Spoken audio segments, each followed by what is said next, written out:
Hello? All right. So when I was 4 years old, can you hear me? All right. Yeah, this will be a problem. When I was 4 years old, my parents made the decision to move out of the Bronx and to the suburbs. And it wouldn't be until 20 years later from a Freakonomics podcast that I'd learned that that would increase the likelihood of my success by over 40%, which is an astronomical number.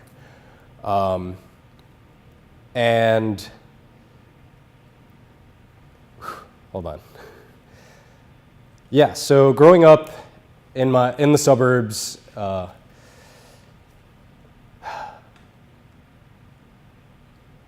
growing up in the suburbs with my parents was it's a very dysfunctional family. My father wasn't around very often. He was a construction worker. He worked late nights, so he didn't come home until I was pretty much in bed. And he was very quiet. He wasn't the type to really give a lot of fatherly advice. He wasn't the one to come to my baseball games, so a lot of the parenting came from the women in my family, mainly my mom and my sister, my cousins, and my aunt.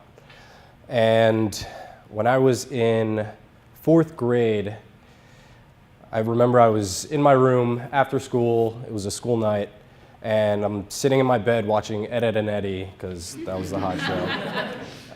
And my mom knocks on the door, and she comes and sits at the side of my bed, and she says, "How would you feel if your father wasn't coming home anymore?" And I remember not saying a word, and I just break down crying into my mom's arms. And as I'm crying, and I'm in the void of her bosom, I'm realizing the reason I'm crying is not so much because my dad isn't going to be around anymore, but a lot more because I was afraid to be around my mom indefinitely. My mom was very much the authority figure. She is a very Dominican mother. She was raised on a lot of discipline, and that is a lot of the parenting that she learned. She had my sister when she was 18, so she wasn't ready to be a parent at the time. So yeah, a lot of my mom's parenting skills came from discipline and what she learned from her parents, or her mom, my grandmother.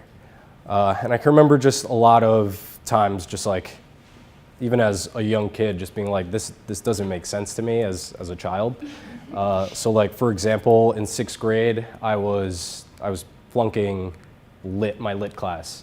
And her response was to take away my TV, which is like, yeah, that makes sense. Your kid isn't doing what he's supposed to do, you take away, something they like. That makes sense. And at this time, I started picking up books. Like, I wasn't much into reading. I watched a lot of TV, a lot of Saturday morning cartoons with my cousins.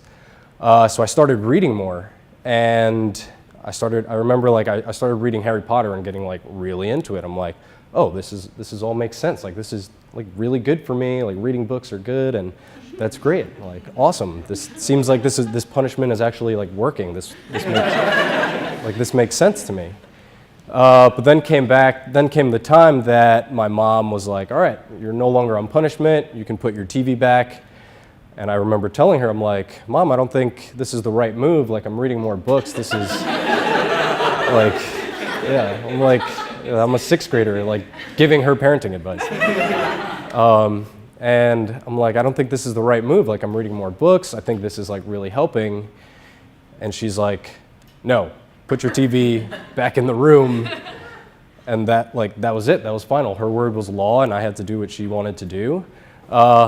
And like, I easily fell back into this temptation of like watching TV again.